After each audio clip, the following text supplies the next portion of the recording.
जब हम छोटे होते हैं तो हम बैटमैन की तरह एक बिलियनर और लोगों की मदद करने वाला बनना चाहते हैं। हम बैटमैन को अपना आइडल मानते हैं और जोकर से नफरत करते हैं और उसे एक विलन की तरह से देखते हैं। पर जैसे जैसे समय बीतने लगता है और हम बड़े होने लगते हैं तो हमें कहीं ना कहीं समझ में आने लग जाता है कि जोकर गलत नहीं है और हम जोकर से ज़्यादा प्रभावित होने लग जाते हैं। हम जोकर की आइडियोलॉजी से कनेक्ट कर पाते हैं। ये दुनिया उतनी भी अच्छी नहीं है जितनी ये दिखती है, क्योंकि जब अपने आप को जिंदा रखने की बात आती है तो हम किसी और के बारे में सोचते ही नहीं हैं। और अगर आपको इस बात पर यकीन नहीं आता है तो आप इतिहास उठाकर देख लीजिए, क्योंकि जहाँ जहाँ पर इंसानों के कदम पड़े हैं वहाँ केवल बर्बादी ही हुई है। लेकिन हम ये भी नहीं भूल सकते हैं कि जिस नरक से जोकर निकला है उसी नरक से बैटमैन भी निकला है। जहाँ पर जोकर पूरी ह्यूमैनिटी को खतरा मानता है, वहीं बैटमैन लोगों में एक आस यानी उम्मीद की किरण को देखता है। अगर आज मानव जाति का अस्तित्व है तो वो केवल बैटमैन जैसे लोगों की वजह से ही है, जो बुराई में भी अच्छाई को कहीं ना कहीं ढूंढ ही लेते हैं। अगर बुराई की ओर जोकर जैसे लोग हमेशा ही चलते रहते तो आज का दिन हम कभी नहीं देख पाते। बेशक जोकर की आइडियोलॉजी ठीक है कि हम कितना भी पॉजिटिव कर लें या लोगों की मदद का झूठा दिखावा कर लें या फिर क्लाइमेट को बचाने का झूठा दावा, पर सच तो ये है कि वो हम ही हैं जो क्लाइमेट को बर्बाद कर रहे हैं। स्कूलों में पढ़ाया जाता है कि अच्छाई करो, अच्छे बनो, लोगों की मदद करो, लड़ाई मत करो, पर सच्चाई तो यही है कि जो हमें ना लड़ने का पाठ पढ़ाते हैं वही अक्सर हमें लड़ते हुए दिख जाते हैं। ये बात लगभग 5 या 6 साल पुरानी है। जब मैं एक हॉस्टल में रहता था, हमारे एक टीचर थे। वे हमेशा कहते थे कि अच्छाई के रास्ते पर चलो, कभी किसी से बुरा मत बोलो, लड़ाई मत करो। पर एक दिन हमने उन्हीं को लड़ते हुए देखा अपनी बीवी से, और वो भी अपने वाइफ के सर पर हेलमेट मार रहे थे। तो आप देख ही सकते हैं कि कितना ज़्यादा कॉन्ट्राडिक्शन है लोगों के बीच में। एक तरफ तो वो अच्छाई करने की सलाह देते हैं और दूसरी ओर ही वे बिल्कुल बुराई की ओर चले जाते हैं। सभी देश कहते हैं कि हम शांति चाहते हैं, हम किसी और देश से लड़ाई नहीं करना चाहते हैं, तो फिर क्यों वे एटॉमिक या हाइड्रोजन बॉम्ब दुनिया की नज़रों से बचकर बनाते हैं? ये नॉन वायलेंस नेगेटिविटी नहीं है तो क्या है? हमें ये तो कबूल करना ही होगा कि अच्छाई के साथ साथ बुराई भी हमारी दुनिया में है, और जिस तरह से अच्छाई एक अटूट हिस्सा है हमारे समाज का, उसी तरह से बुराई भी एक अटूट हिस्सा है। हम पॉजिटिविटी को तभी एक्सेप्ट कर सकते हैं जब हम नेगेटिविटी को भी गले लगाना सीखें, ना कि इससे मुंह मोड़ें। सभी चीज़ें अच्छे से अच्छी हो सकती हैं और बद से बदतर भी। ये केवल हमारे नज़रिए यानी पर्सपेक्टिव पर डिपेंड करता है। एक कॉमन क्वेश्चन है, पर्सपेक्टिव क्या है? पर्सपेक्टिव हमारा नज़रिया है, ये हमारी सोच है कि हम कैसे इस दुनिया को देखते हैं। ये बिल्कुल ऐसे ही है जैसे बैटमैन दुनिया में आशा यानी उम्मीद को देखता है और जोकर डिस्ट्रक्शन यानी तबाही को। आप अपनी राह में उसी चीज़ को पाते हैं जिसे आप पाना चाहते हैं। अगर आप बुराई को देखते हैं तो आपको दुनिया केवल बुरी ही दिखेगी, और इतनी बुरी कि जिसका कोई अंत नहीं है। और अगर आप कोई अच्छी चीज़ देखना चाहते हैं तो आपको अच्छी चीज़ें ही दिखेंगी।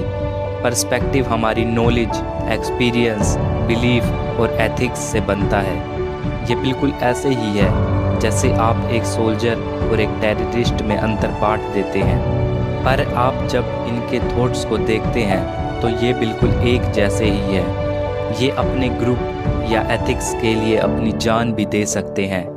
अगर आप एक टेररिस्ट से बात करें तो वो कभी भी अपने आप को बुरा नहीं बताएगा, बल्कि वो कहेगा कि वो एक महान काम कर रहा है और बस वो अपने मैसेज को सभी लोगों तक पहुंचाना चाहता है, ताकि उसकी तरह और लोग भी अच्छाई के रास्ते पर चल सकें।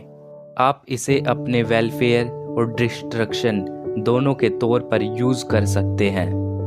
अगर कोई आपके सिर पर बंदूक रख के आपसे 5 किलोमीटर दौड़ने को कहे तो आप डिप्रेस हो जाओगे और आपका 100 मीटर तक दौड़ने का मन नहीं करेगा। आप 100 मीटर में ही थक जाओगे। अगर आपको 5 किलोमीटर की मैराथन दौड़नी हो तो आप बिना झिझक के दौड़ लोगे और वो भी थकोगे भी नहीं। आप 5 तो क्या 10 किलोमीटर भी दौड़ लोगे आसानी से। ऐसा इसलिए होता है क्योंकि आप पहले से ही एक पर्सपेक्टिव बना लेते हो कि आप किसी के लिए भी काम नहीं करोगे जब तक उस काम को करने में आपका फ़ायदा ना हो। जैसे कि नौकरी, जब आप नौकरी करते हो तो आपको कैश मिलता है, इसलिए आप नौकरी करते हो, ना कि सिर्फ अपनी मर्जी से। अगर कोई आपसे फ्री में काम करवाता है तो आपको ऐसा लगता है कि जैसे आपके गले में किसी ने फांसी का फंदा डाल दिया हो। आपने देखा कितनी ताकत है हमारे पर्सपेक्टिव में। हमारा पर्सपेक्टिव दो धारी तलवार की तरह है। हमारा पर्सपेक्टिव ही डिसाइड करता है कि हमें क्या मिलेगा और क्या नहीं। पर्सपेक्टिव हमारी लाइफ को मीनिंग देने का काम करता है। इसके बिना हम किसी मरे हुए के समान होते हैं। अगर आप आज ही अपने पर्सपेक्टिव को बदल दें तो आपको दुनिया बिल्कुल एक अलग ही नज़रिए से दिखेगी, जैसे आपने कभी एक्सपीरियंस भी नहीं किया होगा। आप आज ही अपने फ़ोन को देखें अभी, तो आप क्या देखते हैं? आप सिर्फ इसे एक मशीन की तरह देखते हैं। पर आप इसकी हिस्ट्री को देखें। पहले सिर्फ एक कंप्यूटर को ही असेंबल करने में लगभग हजारों लोगों की मदद की ज़रूरत पड़ती थी और ये इतना ज़्यादा स्पेस घेरता था और सिर्फ उस कंप्यूटर में कैलकुलेशन होती थी। लेकिन आज आपके पास फ़ोन है जिसमें आप दूसरे लोगों से बातचीत कर सकते हैं, वीडियोस देख सकते हैं, सॉन्ग्स सुन सकते हैं। ये किसी जादू से कम नहीं है। आप अपने पर्सपेक्टिव को एक बार बदलिए तो सही। आप ये तो एक बार सोचिए कि हमने कहाँ से चीज़ों को शुरू किया था और आज हम कहाँ पहुँच गए हैं। ये किसी जादू से कम नहीं है। ये अमेजिंग मिरेकल्स हैं जो केवल ह्यूमन माइंड की उपज हैं। पर्सपेक्टिव का मतलब है कि आप सिर्फ कुछ ही चीज़ों पर फोकस करते हैं और उससे रिलेटेड अपनी लाइफ में रूल्स बना लेते हैं। जैसे हमारा ब्रह्मांड इतना बड़ा है, लेकिन कुछ हजार सालों पहले इंसानों को लगता था कि पूरी दुनिया पर सिर्फ एक कॉन्टिनेंट है। उन्हें तो दूसरे कॉन्टिनेंट का पता तक नहीं था। पर जैसे जैसे इंसानों ने तरक्की की, उसके साथ ही उनका नज़रिया यानी पर्सपेक्टिव भी बढ़ता चला गया। आप ग्लास को आधा भरा हुआ देखते हैं या फिर आप ग्लास को आधा खाली देखते हैं, ये सिर्फ आपका पर्सपेक्टिव है। पर ये दोनों सेंटेंसेस सही हैं। इसी तरह हमारी लाइफ है।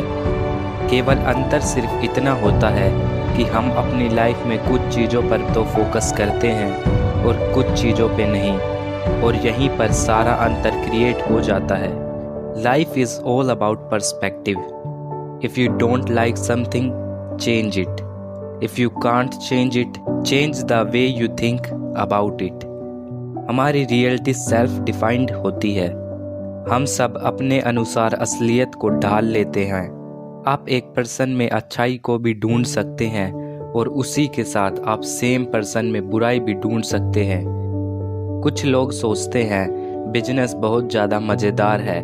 जब वे बिजनेस करते हैं तो उन्हें बहुत ज़्यादा एक्साइटमेंट और एडवेंचर फील होता है और वे इस पर्सपेक्टिव से अपनी पूरी लाइफ जीते हैं। पर कुछ ऐसे लोग होते हैं जिनके नज़रिए में बिजनेस एक बुरी चीज़ है। वे डरते हैं और सोचते हैं कि बिजनेस बहुत ज़्यादा रिस्की है और इसमें वे अपने सारे पैसे गवा बैठेंगे।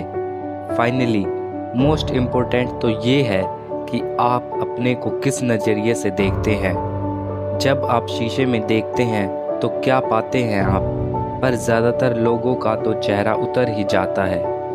वे अपनी आउटर स्किन को देखकर किसी से कंपेयर करके अपने आप को बुरा ही समझने लगते हैं। पर ऐसा नहीं है। जैसा मूवीज़ और वेब सीरीज़ ने आपके दिमाग में ब्यूटी के डायमेंशन भर रखे हैं, वैसी रियलिटी में ब्यूटी नहीं होती है। उन्होंने तो केवल अपने पैसे कमाने और कंज्यूमरिज्म को बढ़ाने में अनरियलिस्टिक ब्यूटी के डायमेंशन बनाए हैं ताकि आप उनके प्रोडक्ट को खरीदें। और अपने आप को इन्फीरियर समझे। मार्केट मैनेजमेंट अपने प्रोडक्ट को आपकी लाइफ में हमेशा के लिए ऐड करना चाहते हैं, इसलिए वे ऐसे ऐसे डायमेंशंस बनाते हैं जिससे हर एक लोग अपने आप को हमेशा कमतर ही आंकता है और बड़ा बनने के लिए उनके प्रोडक्ट को खरीदने की कोशिश करता है। आपको और हम सबको समझने की ज़रूरत है कि क्या सच्चाई है और क्या हमारे दिमाग में डाला जा रहा है। ये केवल तभी पॉसिबल होगा जब आप अपने पर्सपेक्टिव को बदलेंगे। आप केवल एक पर्सपेक्टिव के भरोसे नहीं बैठे रहेंगे, आप चीज़ों को अलग अलग एंगल से देखना स्टार्ट करेंगे और तभी आपके जीवन में बदलाव आएगा। कभी कभी लोगों में छोटी छोटी बातों पर कॉन्फ्लिक्ट हो जाते हैं और तब से वे एक दूसरे से नफरत करने लग जाते हैं और लड़ाई फिजिकलिटी का रूप ले लेती है। पर अगर दोनों व्यक्ति एक दूसरे को समझने और एक दूसरे के नज़रिए को अपनाने की कोशिश करें तो चीज़ें बदल सकती हैं। लोगों की कॉमन मेंटेलिटी होती है कि वे सही हैं क्योंकि दूसरा गलत है। बस वे दूसरे को गलत दिखाना चाहते हैं, ना कि उनके पास कोई एक पक्का और सटीक तर्क होता है। हम सही और गलत के बीच में कोई डेफिनेट लाइन नहीं खींच सकते हैं ताकि इन दोनों को बांटा जा सके, क्योंकि ये चीज़ें एक ही हैं। बस हमने अपनी अंडरस्टैंडिंग के लिए कंपैरिजन क्रिएट कर दिया है। हमें केवल ये समझने की ज़रूरत है कि हम किसी भी चीज़ को जज करने से पहले उस चीज़ के डिफरेंट एस्पेक्ट्स को एक्सप्लोर कर लें और फिर अपनी एक राय बनाएं, सभी चीज़ों को ध्यान में रखकर।